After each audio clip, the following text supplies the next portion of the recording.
I'm with Father Willie Purcell. And Father Willie is the National Vocations Director here in Ireland. You're very welcome, Father. Thank you very much. Tell us a little bit about your work. Well, the work of the National Vocations Director really is, I suppose, to work with vocations directors in their own diocese. And that means it's to not only provide resources for, we say, key moments like National Vocation Sunday, International Vocation Sunday, but it's also to encourage vocations directors in the work they're doing. And that is to, I suppose, affirm them in the work that they're doing, to inspire them in the work they're doing. And most important of all, I suppose, again, it's to provide the opportunity where vocations directors can gather together to share resources or to share ideas or to share what's working in their different dioceses. Because then we realize, which is important to realize, that while we're all working in individual dioceses, really we are working for the well-being of the Church and for the future of priests, not only in Ireland, but indeed in the world.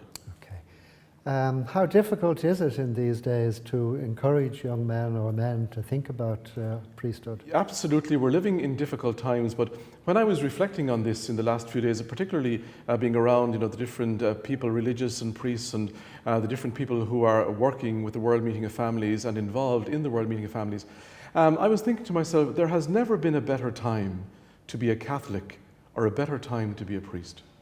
And when I shared this with some of my colleagues recently, they said to me, what do you mean by this?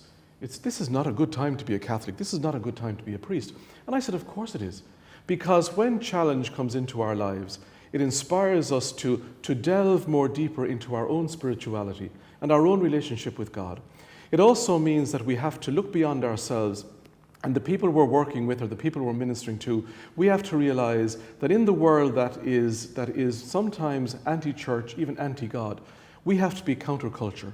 And we have to be people who say, yes, we believe this. How do we believe it? Because we know it. How do we know it? Because we have experienced it. How do we experience it? Because we live it.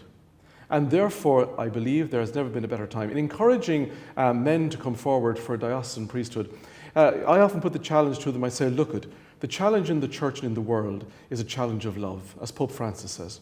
And the greatest challenge we have is to help people experience the love of God in the reality of their own lives. And there is great ways of doing that as a married person, as a single person, but also in the commitment to priesthood. When you say yes to God, as Mary said yes, and when you allow God to work in your life, then God takes over your life and God does the rest.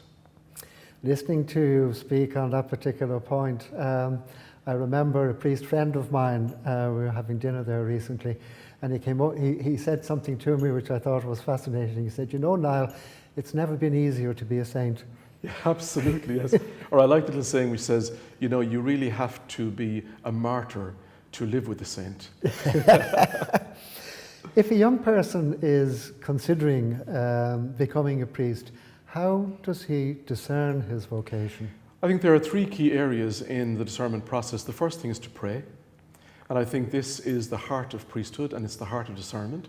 And when men come and they inquire about the priesthood, I say, you must first of all be a man of prayer.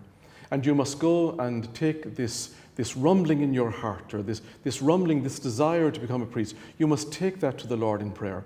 And you must hand it over to him and let the Lord do the rest. And then I would say to him, when you have done that and when you continue to do that, then make contact with a priest in your parish or the diocesan vocations director and just sit down with that person and say, look, I think God is calling me to priesthood. What should I do?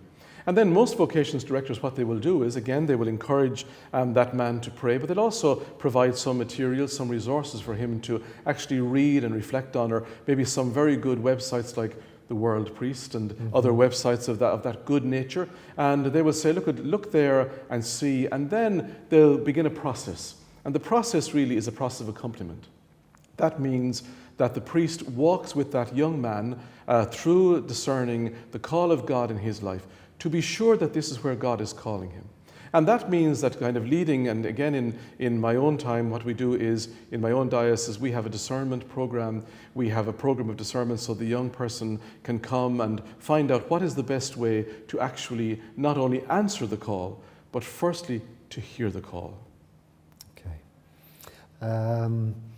You mentioned World Priest, and some people have asked us over the past couple of days, what's World Priest doing at a World Meeting of Families?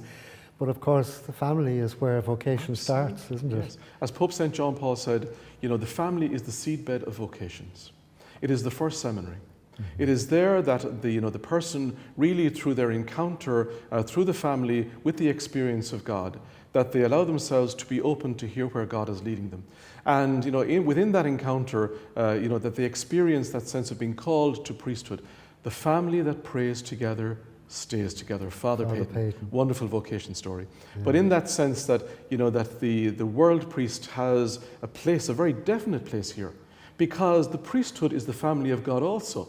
And we are all the family of the church, married, single, diocesan, religious. We are the family of God. And therefore, together, we give witness to the presence of God, not only in our own lives, but in the whole world as well.